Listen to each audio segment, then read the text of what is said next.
Hey everybody, my name is Soul, and today I want to talk to you guys about a little film that I saw on my 25th birthday. You know me, I love going to the cinema. It was my special day and I had to get in the theater, and I saw just about everything else in the theaters at that point. There's only so many months you can watch Spider-Man still be playing before you're just like, okay, I've seen everything. I saw a film that I knew nothing about, and that was Umma. Umma? Umma. Yeah, I'm not very well versed on my Korean, obviously. And like I said, I didn't know anything about this film going in. I could have believed if you told me that it was actually just a straight up Korean film, because we're going through a pretty big Korean boom. After like the success of Parasite, Train to Busan, Squid Game, it doesn't stop coming, and it shows because this is a film where a Korean director got a film about a Korean main lead. The supporting lead is Korean. There's a lot of Korean love in this film, and a lot of the ties and themes of this film are very Korean based. And Korean horror is not something I dabble in all too often. I don't really go for like experimental horror all that much. Not that I'm against it. It's just, you know, not my go-to. Not that this film is complicated or anything. I'm pretty sure every average United States citizen could get the concept of this show, where the main actress, she left Korea, she found a home in the States.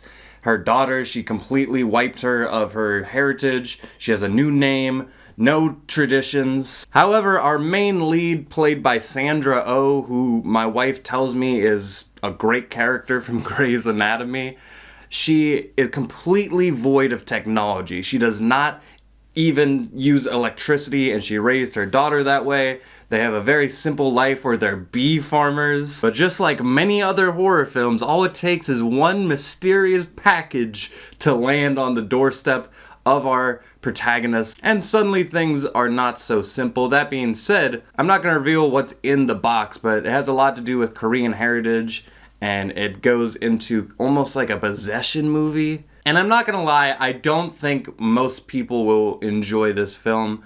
I don't think it is a bad film. I just think it's a film that takes a long time to get going. This movie is like an hour and a half long, and I swear to God, it takes almost half the film before anything eventful takes place. But they do get more time for introspection between the two main girls, and they actually have a very sweet and personable relationship.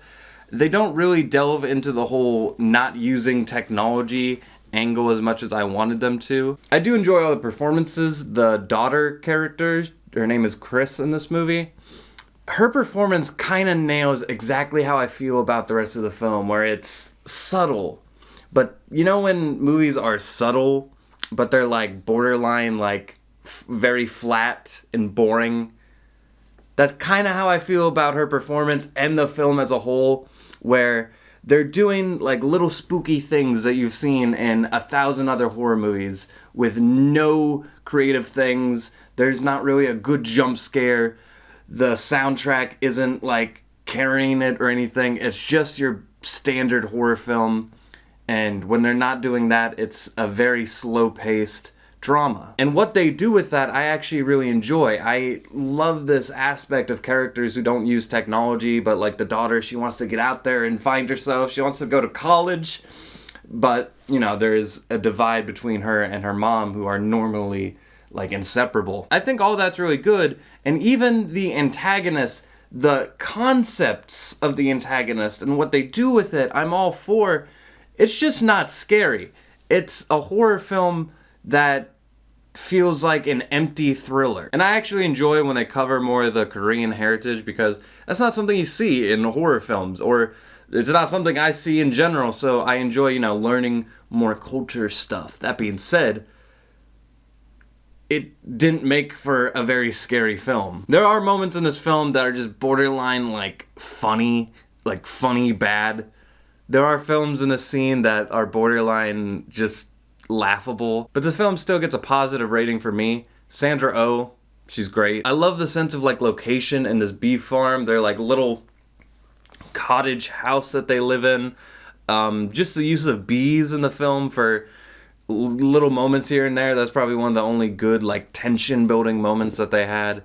But it's not a bad film. It's a very easy watch. It's less than an hour and a half, but I don't see you remembering it 10 years after you've seen it or anything. You're probably going to scrub that from your subconscious for eternity. So yeah, Umma is not your art house horror film that you're going to show all your cinephile friends. It's not the next scary movie that's going to knock you on your ass.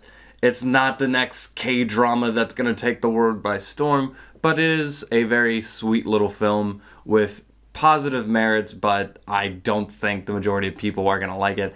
I'm a positive reviewer. You probably can tell that by now, and it is indicative because I'm going to give Umma a 7 out of 10. This did really feel like a straight to streaming kind of show, but the fact that they got this in theaters, that we have a Korean director who was able to accomplish this, that is good. The fact that Hollywood is able to take chances, even though it didn't really pay off this time, the fact that they are willing to take chances on movies that are outside their wheelhouse just a little bit is a positive thing to look at, even though I'm sure this film is not gonna make that much money. As always, guys, thank you for watching, and if you enjoy film reviews, I have a decent amount of them on this channel. Be sure to subscribe, and until next time with that, I leave you.